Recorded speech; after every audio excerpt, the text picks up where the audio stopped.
A regular night at McDonald's with the scent of grease and the distant sound of fryers in the air. All I craved was a classic chicken burger, my ultimate source of comfort and happiness.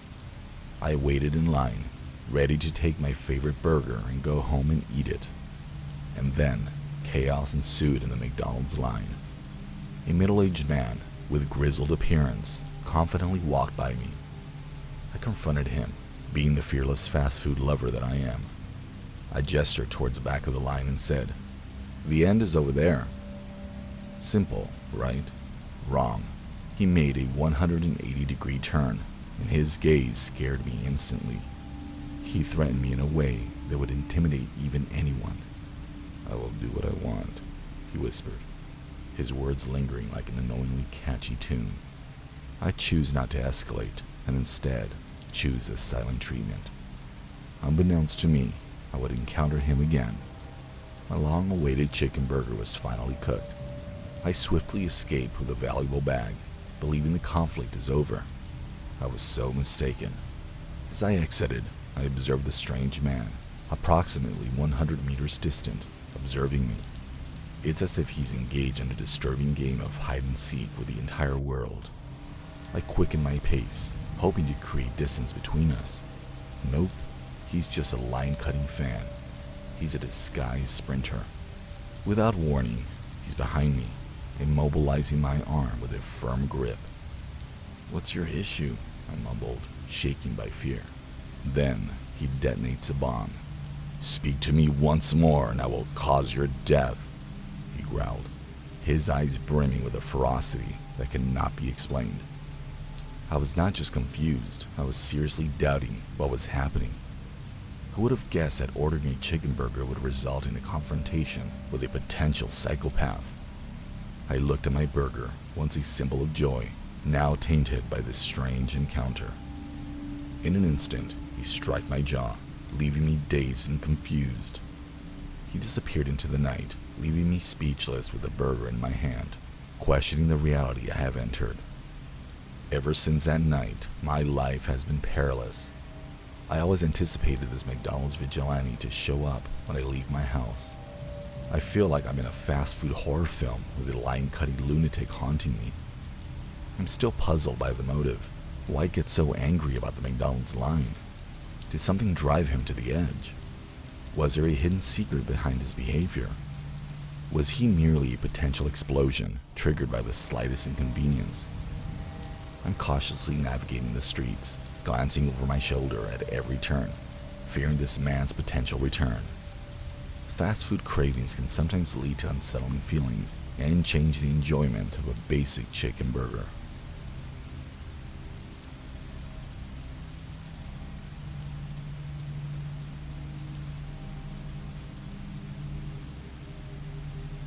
Although not glamorous, McDonald's covered my expenses.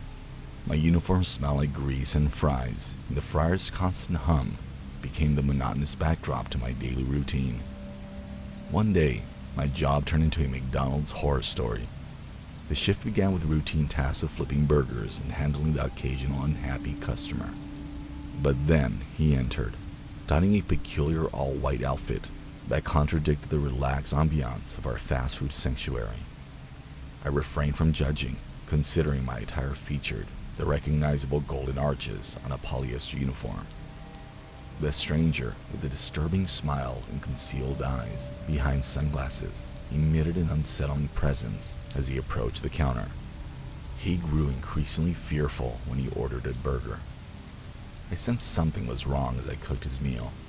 Once a burger was done, I called out his order number.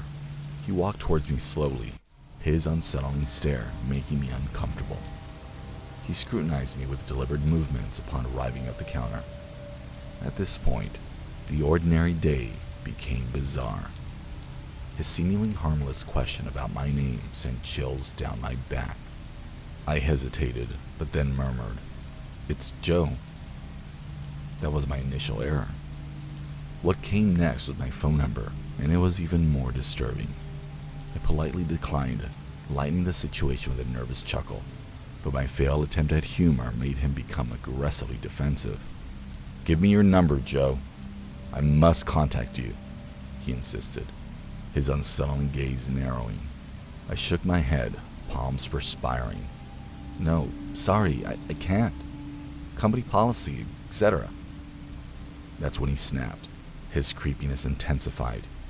He got up close, invading my personal bubble to catch a mysterious scent. I felt trapped and uneasy, so I backed away. Joe, take a quick whiff, he uttered with a wicked grin. It won't cause pain. I felt my heart pounding as my coworker's gaze bore into me. I required a swift escape. I shouted for help as he extended his hand towards me. A courageous customer quickly came to my rescue, recognizing the imminent threat. He intervened and allowed me to recover. The stranger's resistance created palpable tension in the restaurant, flailing his arms in white clothing. In the chaos, someone called 911. The police arrived quickly. Our strange customer was not simply odd, but a complete psychopath who had successfully fled from a nearby clinic. The clinic's staff had been searching tirelessly for him, oblivious to his presence in the shadows of our unsuspecting McDonald's. The realization struck me as heavily as a ton of McNuggets. I unwittingly fed a fugitive lunatic. The police promptly arrested him, and I was left to process a shocking incident during my shift.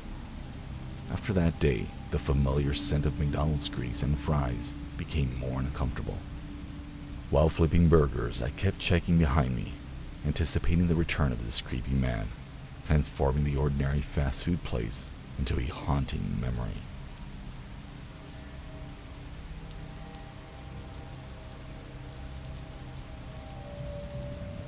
McDonald's late nights were typically unexciting and quiet. I wiped the greasy counters under flickering fluorescent lights, longing for the day to end and be free from the fast food world. Unbeknownst to me, the night was about to turn ominous. The clock mocked me while approaching midnight. The empty restaurant's eerie silence gave me chills. At the worst time, the door opened, and two mysterious figures entered. My heart raced as I struggled to make out their faces, hidden by hoodies and caps. One wielded a shiny silver pistol, the other a threatening crowbar. My veins throbbed with panicked adrenaline. I had no escape, cornered behind the counter, helpless.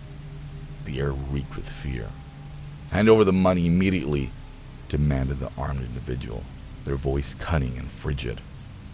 I struggled to count out the bills, my hands trembling as I tried to operate the cash register. I handed over the loot, hoping they would leave peacefully as sweat rolled down my forehead.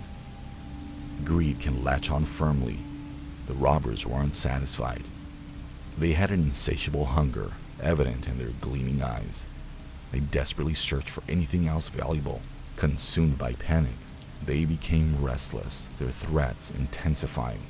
"Give us more! Stop playing games!" A lump formed in my throat, my mind racing for an escape plan. That's when the panic button came to mind. It lay under the table, a last resort in desperate moments. I swiftly pressed it, desperately anticipating timely assistance. The intruders, unaware of my silent plea, moved nearer. They demanded I open the safe amidst tense air crackling. Fear evident, I obeyed, my shaking hands unveiling the code. The safe creaked open, revealing the extra cash, making it feel like an eternity. That did not satisfy them. A person with a gun stared at me hungrily, revealing a wicked smile.